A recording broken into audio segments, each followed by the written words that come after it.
Hello my dear friends, welcome to my YouTube channel. आज हम सीखने जा रहे हैं idiom phrase.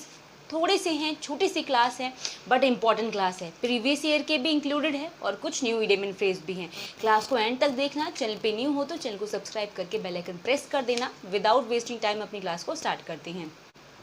So my dear friends, कभी आपके एग्जाम में एसिड टेस्ट लिखा हुआ ईडियम एंड फ्रेज आए तो इसका मतलब होता है किसी डिफिकल्ट टेस्ट की बात हो रही है।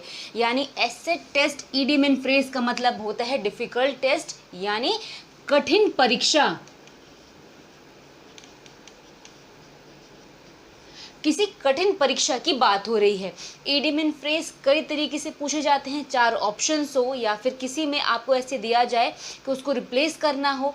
इस तरीके से बहुत सारे तरीक़ों से आते हैं। तो अगर कभी ऐसी टेस्ट आए, इसका मतलब आप याद कर सकते हो एसिड की बात है। यानी एसिड तो हर जगह नहीं मिलता, और मिलता भी है तो एसिड बैंड है। तो एसिड मतलब डिफ़िकल्ट टेस्ट है। अगला देखो, एट सी का मतलब होता है कम्प्लीटली कन्फ्यूज्ड। इसका मतलब क्या है? पूरी तरीके से आप भ्रमित हैं, उसको कहते हैं। एट सी का मतलब होता है कम्प्लीटली कन्फ्यूज्ड, मतलब पूरी तरीके से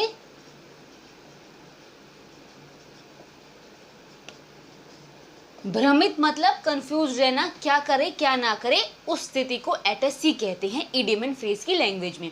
अगला देखो, बैड ब्लड का मतलब होता है पुरानी दुश्मनी। अगर कभी आपके एग्जाम में आ गया bad blood idiom and phrase, आपको किससे रिप्लेस करना है?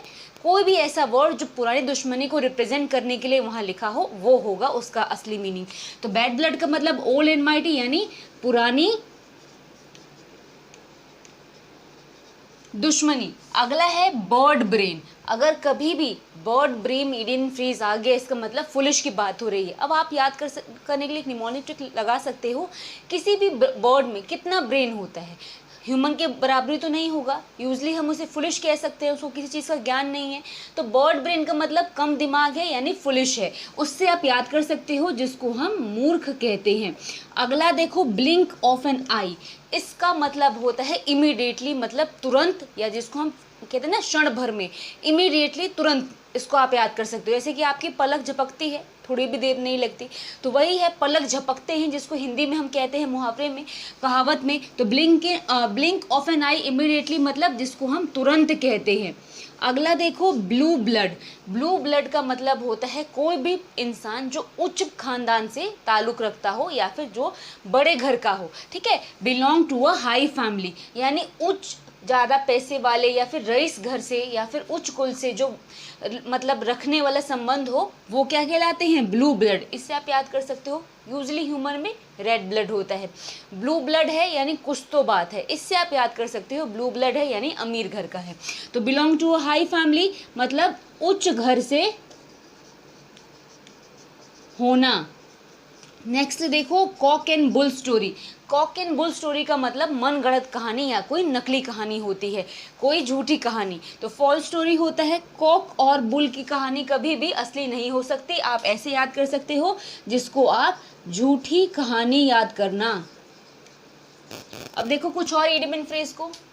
अब देखो अगला ईडियम एंड फ्रेज है चीक बाय जोल। कभी भी idiom and phrase cheek by jowl आए, इसका मतलब वेरी क्लोज, यानी बहुत समीप या बिल्कुल निकट की बात हो रही है।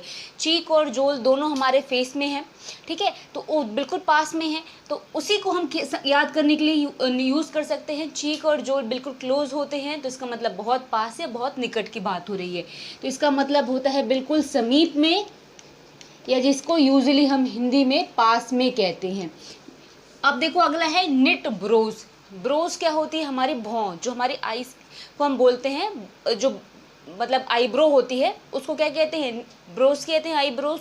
निट ब्रोज का मतलब होता है भौएं सुकड़ाना हिंदी में। तो टेंस एंड सैड वाली स्थिति में, जैसे हम दुखी या उदास हैं, उस स्थिति में हम ऐसे बोलते हैं भौएं क्यों सुकड़ा रहे हो। हिंदी में मुहावरा या कहावत है। तो टेंस एंड सैड को हम निट एंड ब्रोज कहते हैं, जिसका मतलब क्या होता है? दुखी एवं उदास। दुखी रहना, उदास रहना निट ब्रोज कहलाता है। अगला देखो, इन सैडल का मतलब होता है अंडर कंट्रोल, यानी अपने नियंत्रण में जो चीज़ें हो वो इन सैडल कहलाती है ईडियम एंड फ्रेज के लैंग्वेज में। कभी भी आपके एग्जाम में इन सैडल सिर्फ आ जाए, इसका मतलब होता है जो चीज़ नियंत्रण में हो। अगला देखो इन अ नट शेल। इन अ नट शेल का मतलब संक्षिप्त में, संक्षिप्त मतलब कोई भी चीज़ ब्रीफली या छोटे में कहते हैं जिसको इन ब्रीफ कहते हैं। नट शेल क्या होता है? अच्छा नट क्या होता है? नट होता है जैसे आपकी एक एग्जाम्पल तौर पे मूंगफली हो गई, मूंगफली आपकी नट्स में आती है, तो उसका जो छिलका होता है कितना छोटा होता है, यानी बहुत छोटा होता है, उससे आप याद कर सकते हो इन अ ब्रीफ, यानी कोई भी चीज़ बिल्कुल संक्षिप्त में।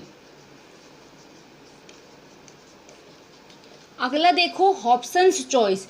हॉब्सन्स चॉइस कभी आपके एग्जाम में इडियम इन फ्रेज आ गया तो हॉब्सन्स चॉइस का मतलब नो चॉइस एट ऑल, यानी आपके पास कोई और विकल्प नहीं है, एग्जाम में बैठे हो तो एग्जाम देना ही देना है, ठीक है, या तो आप खाली छोड़ के आ जाओ, दो ही आपके पास चॉइस है। लेकिन हॉब्सन चॉइस का मतलब होता है हैविंग नो चॉइस, यानी कोई विकल्प ना होना।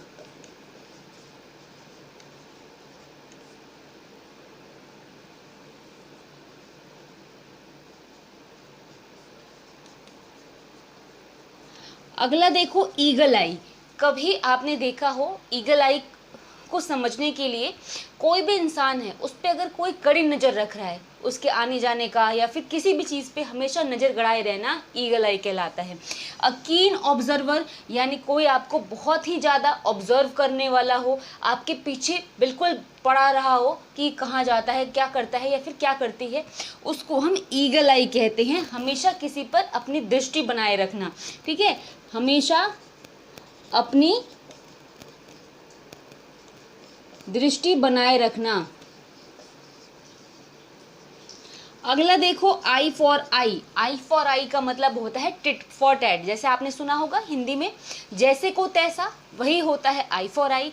टिट फॉर टैट बहुत बचपन में हम ये सुनते आते हैं, जैसे को तैसा को टिट फॉर टैट बोल देते हैं, तो आई फॉर आई वही होता है जिसका मतलब होता है जो जैसा करता है उसको वैसे ही लैंग्वेज में बोलना, या फिर जैसे जैसे को तैसा। अब देखो और इडियम इन फ्रेज को। अब देखो idiom in phrase in hot water. अगर कभी ऐसा इडियम इन फ्रेज आए, इसका मतलब होता है कोई डिफिकल्ट सिचुएशन की बात हो रही है। अगर आपको गर्मी में बहुत ज़्यादा गर्म पानी दे दिया जाए नहाने को तो क्या होगा? आपको परेशानी होगी। इससे आप याद कर सकते हो, निमोनिक ट्रिक बना सकते हो कि हॉट वाटर है यानी पीने में भी और हर चीज़ में प्रॉब्लम है, तो हॉट वाटर मतलब डिफिकल्ट सिचुएशन, यानी कोई मुश्किल स्थिति की बात हो रही है। अगला देखो flash and blood. Flash and blood का मतलब होता है कोई आपके बिल्कुल घनिष्ठ या बिल्कुल जिसको कहते हैं ना क्लोज रिलेटिव है, बहुत करीब के रिश्तेदार, उसको कहते हैं। तो फ्लैश एंड ब्लड का मतलब होता है बिल्कुल नज़दीक के रिश्तेदार।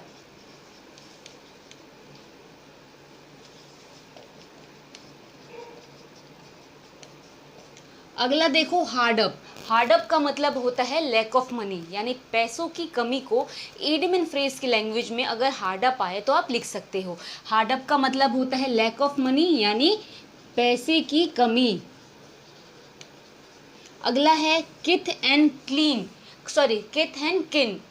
किथ और किन हो या तो फ्लैश एंड ब्लड हो, दोनों का सेम ही मतलब होता है, क्लोज रिलेटिव को बोलते हैं, यानी जो होता है इनका मतलब सेम, नज़दीक के रिश्तेदारों को बोलते हैं। दोनों का सेम मतलब है, याद रख लेना, किथ एंड किन। और आपको फ्लैश एंड ब्लड कभी आए तो दोनों का सेम मतलब होता है। अगला है फाउल प्ले। फाउल प्ले का मतलब होता है मिस्टेक या फिर रॉन्ग एक्ट, मतलब कोई गलत मतलब तरीके से जो काम हो रहा है उसको कहते हैं रॉन्ग एक्ट, यानी जिसको हम गलत काम या गलत तरीका कहते हैं, फाउल प्ले। ट्रैकरी, धोखा भी जिसको बोलते हैं। आई वॉश का मतलब होता है डिसेप्शन। डिसेप्शन क्या होता है? डिसेप्शन मतलब होता है धोखा या जिसको छल कहते हैं।